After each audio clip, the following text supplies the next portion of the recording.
What's going on, everyone? Welcome back to another episode of the Balanced Perception YouTube channel. And today we are here working with a brand new airbrusher. That's right, I purchased this off of Amazon, and basically it uses a handle instead of the thumb, movement that this one over here uses, my old one. And we're going to talk about it, see if this is worth getting, and go ahead and try to spray paint my new Bowser mask. So let's hop to it.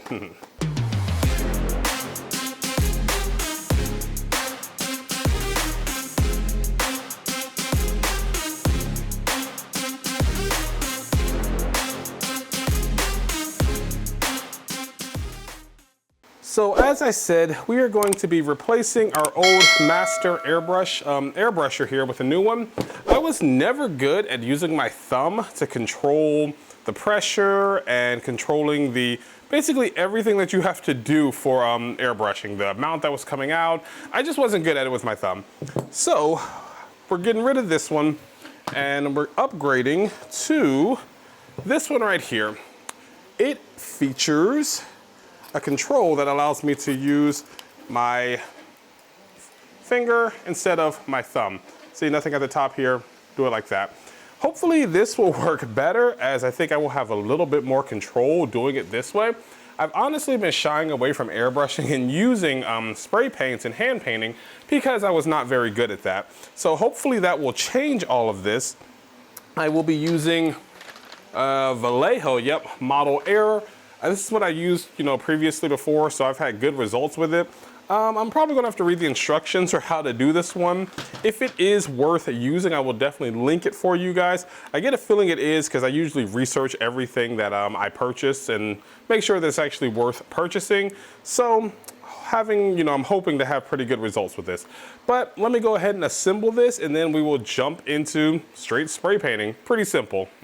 All right, so checking out the kit here, we can see that it does include another hose. I already have one of these, so I'm fine. It does include multiple, little buckets or, containers for the paint. I'll be using the medium one here. Hopefully that one will, be fine for me. It does have another connector that you can use for the hose. I don't need that. A little wrench to take, the connectors off. A few other things in here, basically something for cleaning, just a few other items, but overall, just a basic standard airbrushing kit. So hopefully it's pretty simple. It didn't exactly tell me the PSI. I'm gonna be using the exact same one as my last one, which I think was around 50 PSI. So we're just gonna hook this up and, hop to it. All right, so we're going to be using olive green. Hopefully this is the color that I actually, want or need. I'll probably spray it on here, of course, first to see what it looks like. And I always choose Model Air because I don't have to add anything to this. I don't have to mix anything. It just, you pour it right into the gun and it's ready to go. So we're going to go ahead. Can't remember if you don't have to take anything off. Pour it into our gun.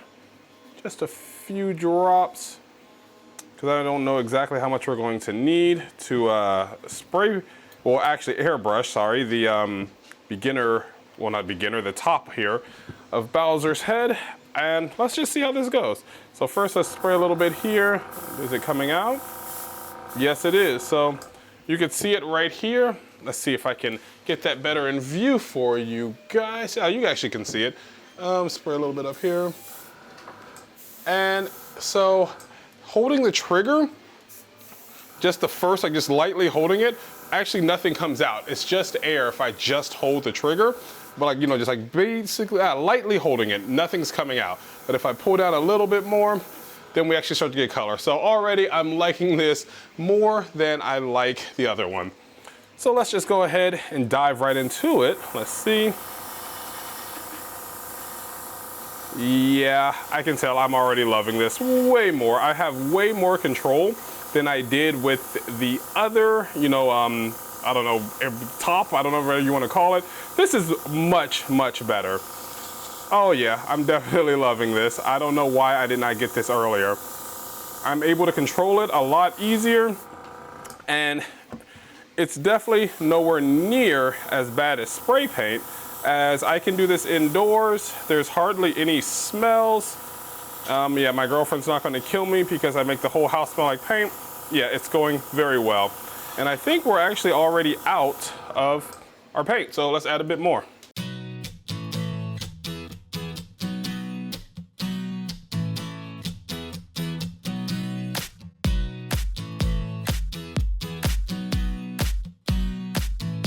All right, guys, this looks amazing. I mean, that was just one pass or one whatever coating.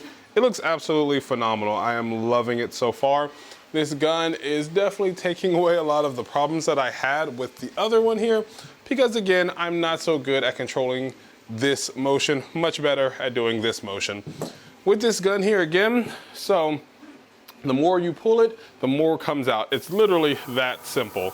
It does use a lot of paint, at least so it seems. And of course you have to angle it down. Right now I'm trying to empty it out because I'm about to switch over to orange. But yeah, it's no complaints so far. So let's switch over to orange and see how that goes.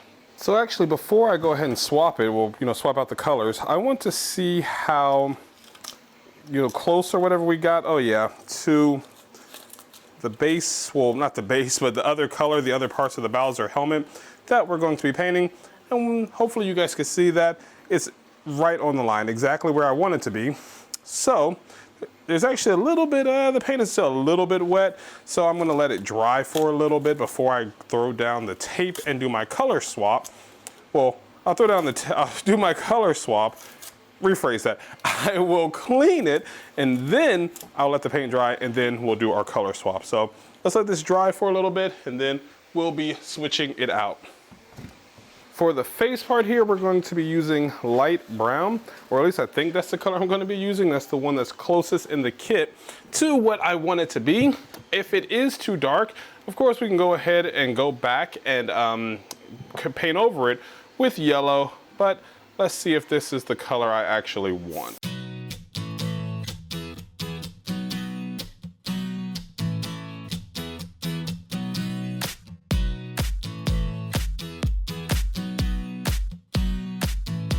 All right, now that this is dried out, we are going to be trying to paint everything else like red, and we're going to be testing out the fine, I guess, or function of this. So not trying to spray a whole bunch of paint, just a little bit. And so far, I mean, it's honestly something I've never been very good at, but it seems to be working out pretty well. I'm not sure if you could hear me while the compressor is running over here, but it's working out pretty well. So right now, we're just gonna go ahead and try to do some fine painting.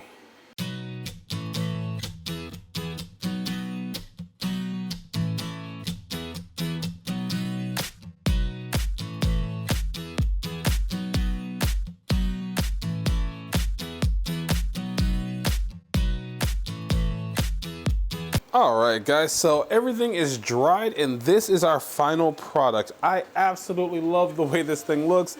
The reptilian scales or whatever, his skin looks phenomenal. It looks real essentially, and the red is not super vibrant, and that has to do with the fact that I printed it in gray instead of white. The yellowish or tan skin, all of it looks really, really well. A lot better than if I had used a spray can. I'm super excited that I, did this, and that from here on out, I will definitely be using airbrushing instead of spray paint to make things look so much more realistic. All right, guys, so this looks phenomenal. I really, really love the way that this turned out. The colors are exactly where I wanted them to be. I will say that I definitely have to get better at figuring out the pressure that I need. And I can actually show you guys on this tool or whatever, on this airbrush, there's a little spot right here you can adjust. The instruction said that it can adjust the amount of air or whatever coming out. I have no idea how to use that just yet, so I just left it at whatever it was set to. But I'll play around with that and figure out how to get it exactly dialed in the way I want.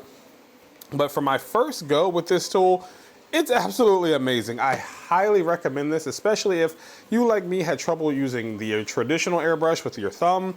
I just don't understand that process or how it works. I don't know. I can't get it to work, so this is a much better replacement option for me. A few other things I will say about this is that a few times I did have only air come out, and that kind of scattered the airbrush paint along the surface of the mask instead of having it stick to. But that was, I'm sure, a me issue and not an issue with the actual product. And then a few times I actually had green come out instead of, you know, the tannish light brown or whatever it is.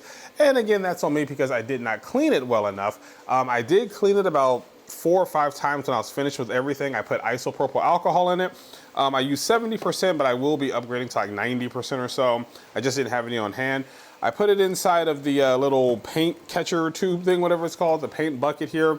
And then I took a Q-tip, swiveled it around to make sure I got all along the sides, get out the bottom. Same thing for the actual airbrush, and make sure that the needle was in fact clean, because I learned that lesson the hard way with the old one. They are pain to try to clean once they actually clog. So don't let that happen if you can. But I will definitely leave a link for this for you guys. The air compressor that I'm using, along with the brush here, along with the paints. Again, absolutely phenomenal. I love it. But that's going to do it for this episode. Again, I highly recommend this if you do spray paint your props. Try airbrushing. I think it looks better. It takes more time, of course, but overall, I think the experience is just going to be better. Later on in a few other videos, I'll talk about maybe the downsides of this, like just to give you guys a taste. With spray painting, I can layer it on very thick, so that will kind of cover the layer lines and prevent a little bit of the sanding that I have to do. With the airbrush, I don't really achieve that effect, but the overall effects, the overall way that it looks, I think are greater with the airbrush, specifically with this trigger one, because I was not getting the same results with my other one. Again, that's also probably on me. But that's going to do it for today's episode. Thank you guys so much for checking this out. I am currently actually running 30 to 35% off in my store for Black Friday, so head on over there. You will see this product in there along with tons of other ones, so check it out. Many of the products in my background are actually in my store, so if you would like one of them, feel free to message me and check them out. Anyways though, that's going to do it for today. Thank you guys so much for checking out this episode, and until next time, stay balanced. See you all. Bye-bye.